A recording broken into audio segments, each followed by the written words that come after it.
LDF convener അല്ലല്ലോ അത് പ്രഖ്യാപിച്ചിട്ടുള്ളത്. ഇവിടെ EDയെ ഉപയോഗിച്ചുകൊണ്ട് എന്തൊക്കെ നടപടികൾ ഇതിനു മുമ്പുണ്ടായിട്ടുണ്ട്. സോണിയാഗാന്ധിയെക്കുറിച്ച് നാഷണൽ ഹെറാൾഡ് പത്രത്തിന്റെ പ്രശ്നങ്ങൾ, അതുപോലെ പ്രിയങ്കാ ഗാന്ധിയുടെ ഭർത്താവിനെക്കുറിച്ച്, കർണാടകത്തിലെ വിജയകുമാർ അദ്ദേഹത്തെക്കുറിച്ച്, ഇപ്പോൾ തന്നെ ഡൽഹി മുഖ്യമന്ത്രി, ഇപ്പോൾ തന്നെ ഡൽഹിയിലെ ആരോഗ്യമന്ത്രിയും അവിടുത്തെ ഉപമുഖ്യമന്ത്രിയും ജയിലിലാണ്. കേന്ദ്ര ഗവൺമെന്റ് അതിന്റെ ഏജൻസികളെ രാഷ്ട്രീയ താൽപര്യങ്ങൾക്ക് വേണ്ടി വഴിവിട്ട് ഉപയോഗിക്കുന്ന ചരിത്രം ഇന്ത്യയുടെ മുമ്പിലുണ്ട്. അങ്ങനെയുള്ള ഒരു പശ്ചാത്തലം ഇന്ത്യയിൽ നിലനിൽക്കുന്നുണ്ട്. ഈ പറഞ്ഞിരിക്കുന്ന കാര്യങ്ങൾ എന്താണെന്നുള്ളത് ഞാൻ കൂടുതൽ പഠിച്ചാൽ മാത്രമേ എനിക്ക് പറയാൻ സാധിക്കൂ. അതായത് മുഖ്യമന്ത്രിയുടെ മകൾക്കെതിരെ കേന്ദ്ര ഏജൻസിയുടെ ഭാഗത്ത് നിന്നുണ്ടാവുന്ന അന്വേഷണം രാഷ്ട്രീയ പ്രേരിതമായിട്ടാണ് CPM കാണുന്നത്. അതെ, രാഷ്ട്രീയ പ്രേരിതമായിട്ടുള്ളതാണ്. ഇത് ഇന്ത്യയിൽ BJP എല്ലാ ഏജൻസികളെയും അവരുടെ രാഷ്ട്രീയ താൽപര്യങ്ങൾക്ക് വേണ്ടി വഴിവിട്ട് ഉപയോഗിക്കുന്നു. ഇത് ഇന്ത്യയിലെ പല സംസ്ഥാനങ്ങളിലും ഇപ്പോൾ നടപ്പിലാക്കിക്കൊണ്ടിരിക്കുകയാണ്. അതിനെക്കുറിച്ചാണ് നിങ്ങൾ ആദ്യം എന്തായി ഇപ്പോൾ സോണിയാഗാന്ധിയുടെ നാഷണൽ ഹെറാൾഡ് പത്രത്തിന്റെ സ്ഥിതി അന്വേഷണം നടത്താൻ വേണ്ടി ചെയ്തില്ലേ? ഒരു കാര്യം, ആ കാര്യം എന്താണെന്നൊന്ന് അന്വേഷിച്ചിട്ട് റിപ്പോർട്ട് ചെയ്യും. വിജയകുമാറിന്റെ കാര്യം ഒന്ന് അന്വേഷിച്ച് റിപ്പോർട്ട് ചെയ്യും. ഇങ്ങനെ കുറെ ഏജൻസികളെ വെച്ച് കുറെ അന്വേഷണം നടത്തിയിട്ടുണ്ട്. ഇതെല്ലാം ഉപയോഗിക്കുന്നത് രാഷ്ട്രീയ താൽപര്യങ്ങൾക്ക് വേണ്ടിയിട്ടാണ്. ഇതാണ് നമ്മുടെ ഇന്ത്യയുടെ മുമ്പിലുള്ള ചരിത്രം.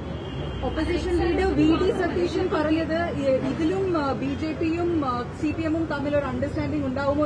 ഞാൻ ചോദിക്കുന്നത് VD സതീശനോട് നാഷണൽ ഹെറാൾഡ് പത്രത്തിന്റെ, അത് നമ്മുടെ സുബ്രഹ്മണ്യ സ്വാമിയാണ് ആക്ഷേപം ഉന്നയിച്ചത്.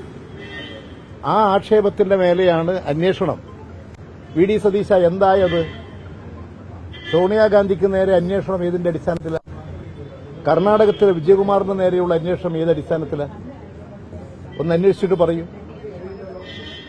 ഇതുപോലെ കോൺഗ്രസിന്റെ തമിഴ്നാട്ടിലെ നേതാക്കൾക്ക് നേരെ അന്വേഷണം ഉണ്ടല്ലോ, ഒന്ന് അന്വേഷിച്ച് പറയൂ. എന്നിട്ട് ഈ കാര്യങ്ങളിലേക്ക് കടക്ക്. ആദ്യം നിങ്ങളുടെ പാർട്ടിയുടെ പല നേതാക്കന്മാർക്ക് നേരെയും ഇത് അന്വേഷണം നടന്നുകൊണ്ടിരിക്കുന്നുണ്ട്. നിങ്ങൾക്ക് ആ അന്വേഷണത്തെക്കുറിച്ചൊന്നും പറയാനില്ല.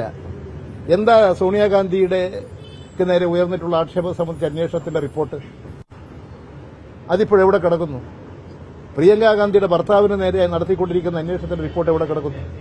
ഒന്ന് അന്വേഷിച്ചിട്ട് പറയൂ. അതിനുശേഷം VD സതീശൻ പ്രതികരിക്കട്ടെ. അതെ, ഞാൻ പറഞ്ഞല്ലോ, കേന്ദ്ര ഗവൺമെന്റ് അവരുടെ താൽപര്യങ്ങൾക്ക് വേണ്ടി BJP ഇതര പാർട്ടികളെ ഭയപ്പെടുത്താൻ, കീഴ്പ്പെടുത്താൻ അവർ തെറ്റായിട്ടുള്ള വഴികൾ ഉപയോഗിക്കുന്നു. കേന്ദ്ര ഏജൻസികൾ ഉപയോഗിച്ചുകൊണ്ടിരിക്കുന്നുണ്ട്. അതിന് പലതരത്തിലുള്ള തെറ്റായ നിലപാടുകളും അവർ സ്വീകരിച്ചുകൊണ്ടിരിക്കുന്നുണ്ട്. ആ നിലപാട് ഞങ്ങൾ വ്യക്തമാക്കിയിട്ടുണ്ട്. സോണിയാഗാന്ധിയുടെ കാര്യത്തിൽ ഞങ്ങൾ അങ്ങനെയാണ് വ്യക്തമാക്കിയിട്ടുള്ളത്. VD സതീശൻ അതൊന്ന് പഠിച്ചിട്ടൊന്ന് പറയും. ഇപ്പൊ വേറൊരു കാര്യം,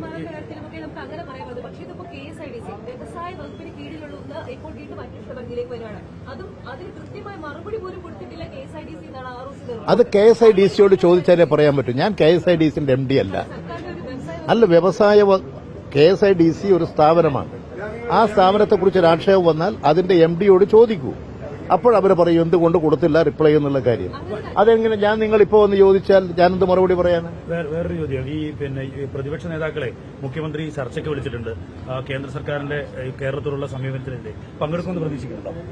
ആര്? പ്രതിപക്ഷ നേതാവിനെയും ഉപനേതാവിനെയും ഇതിന്റെ ചർച്ചയ്ക്ക് വിളിച്ചിട്ടുണ്ട്. അത് അവർ തീരുമാനിക്കേണ്ട കാര്യമില്ല. ഞങ്ങൾ കേന്ദ്ര ഗവൺമെന്റിന്റെ ജനവിരുദ്ധ നയങ്ങൾക്കെതിരായി കേരളത്തോട് കാണിക്കുന്ന അവഗണന, കേരളത്തിന് അർഹതപ്പെട്ട സാമ്പത്തിക സഹായങ്ങൾ, വിഹിതങ്ങൾ അനുവദിക്കാതെ കേരളത്തിന് അനുവദിക്കപ്പെട്ട പദ്ധതി വീതം വെട്ടിക്കുറച്ച് കേരളത്തെ പൂർണ്ണമായി സാമ്പത്തികമായി ഞെരുക്കാൻ നടത്തിക്കൊണ്ടിരിക്കുന്ന നടപടികളുണ്ട്.